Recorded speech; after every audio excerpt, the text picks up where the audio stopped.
So my name is Emma and I am starting a YouTube channel. I'm really hoping to sort of kick off a one-year project or, a decently long project to get into the topic of authoritarianism and control. And the reason that I want to do that is that I see a lot of people they're kind of living lives that maybe aren't exactly the kind of life that they would like to be living, and that often what is preventing people from living the life they want to live is that they end up getting caught in these kind of mechanisms of control that they can't really help. What I'm kind of hoping is that by pointing some of these things out, by highlighting them, by showing them to people, as you start to see what's happening, or as people start to see what's happening, they're able to sort of make more conscious decisions for themselves. The way that I sort of would roughly describe this in our society is I would say that we live in somewhat of an authoritarian society. I live in the US.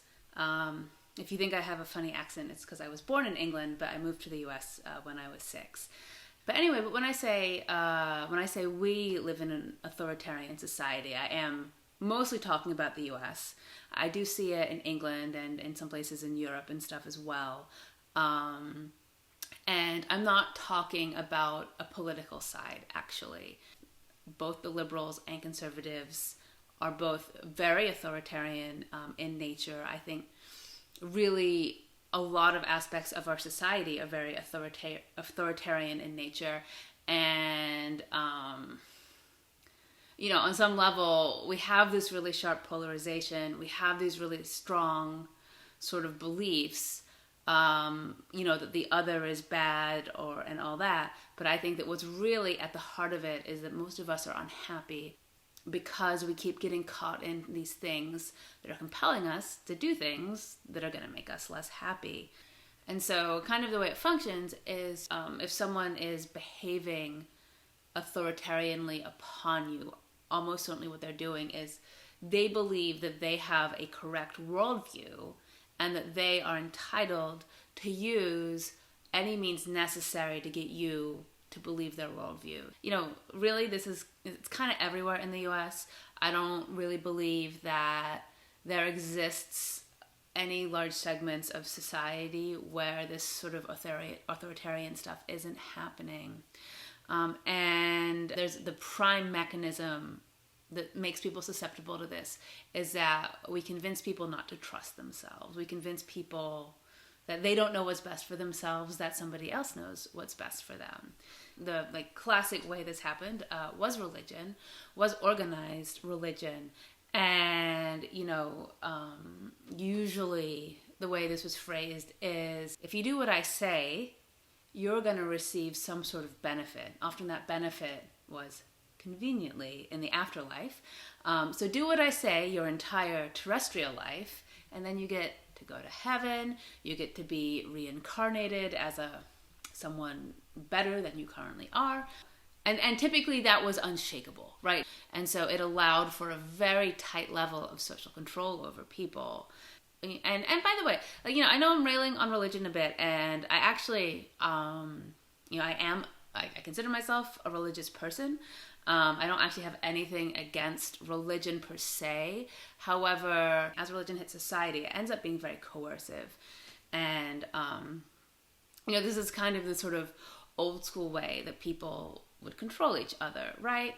The underlying sort of, the seed there was you cannot trust yourself. You cannot trust yourself to have a relationship with God. You have to trust us to manage a relationship with God.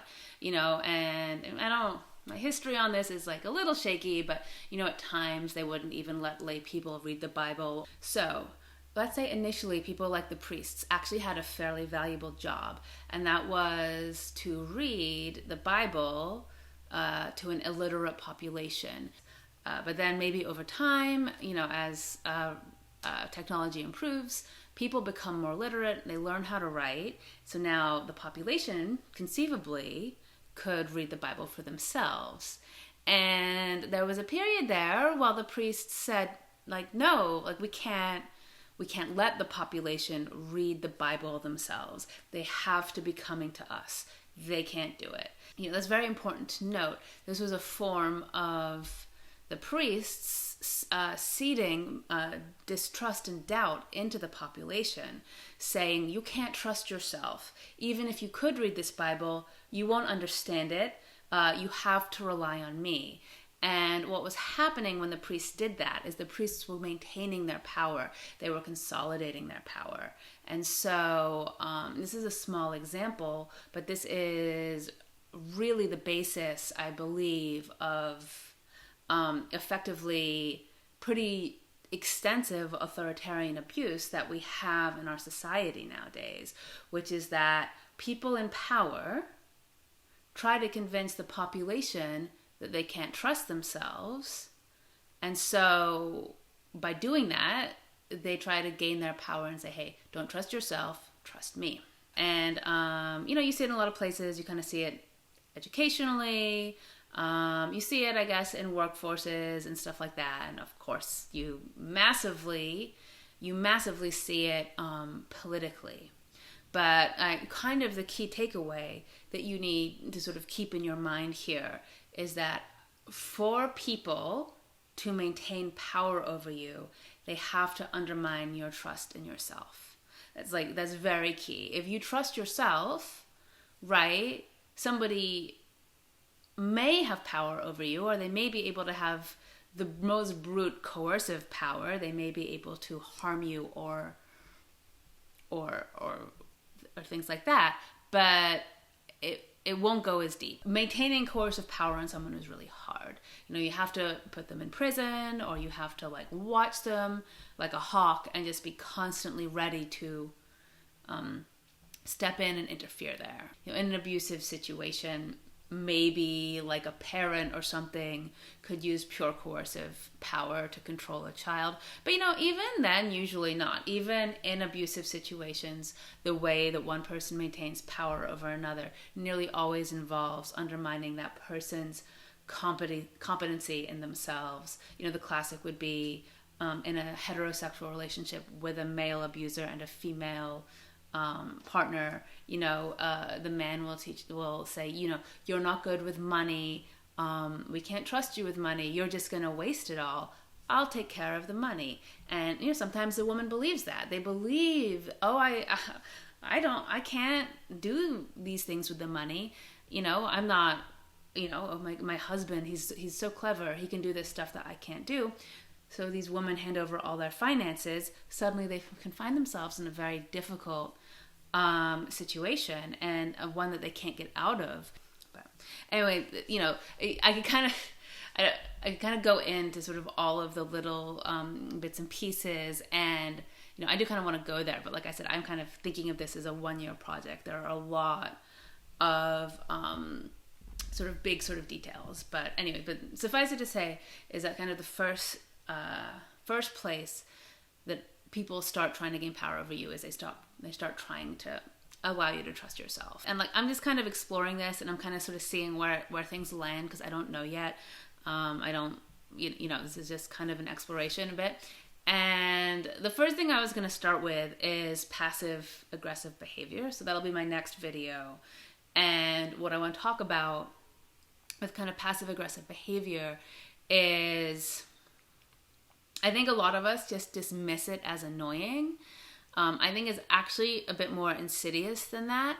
It is about someone who is trying to control you, but they're trying to do it in ways that are not visible, that are not ways that they could be, that you could call them out. And then I kind of want to help give people, or maybe explore, I don't know. I explore some tools that have kind of worked for me, let people think about it. Again, one of the things is, if you're doing a thing on authoritarianism, is I'm never going to say I know how to solve your problem, because I don't. I think only you will ever really know what's best for you. But I can put some ideas out there, and then if people like them or it works for them, that would be great. And I would really think that was awesome. Yeah. Anyway, I think that's kind of me sort of wrapping up my thoughts for the first video here. The main real thing that I wanted to get across, though, or that I see, is that as a society, a lot of us are really struggling to know what we want, to know how to trust ourselves and all of those types of things. And that's not an accident. That is by design, by people who have power, who are trying to maintain their power. So if you feel bad, or if you're feeling uncertain or unsure of yourself, like, there are probably specific things that are causing that.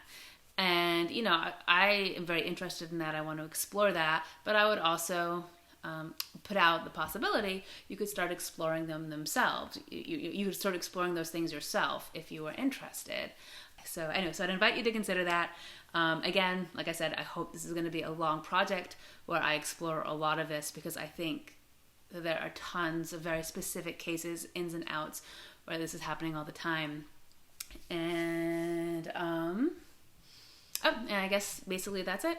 I also have a blog that I've been writing in for ages, so I'll link to that in the description. And I wasn't sure to put this in this one. I'm starting an Etsy store. I don't know if it's a good idea. I'll just stick it in there. I struggle a little bit with stores and advertisement, because that's a major area of coerciveness. The flip side of that is I don't have a job. And so I would, and my job has interfered with me being able to do this type of work. So I'll put a link to my store in the description, but never feel under any obligation to buy anything from me ever. But, if you see something you like, feel free, but I don't, never feel obligated. It's just there. And you don't even look at it if you don't want to, but I'll stick it in the description anyway. Yeah. And I think that's it. Bye.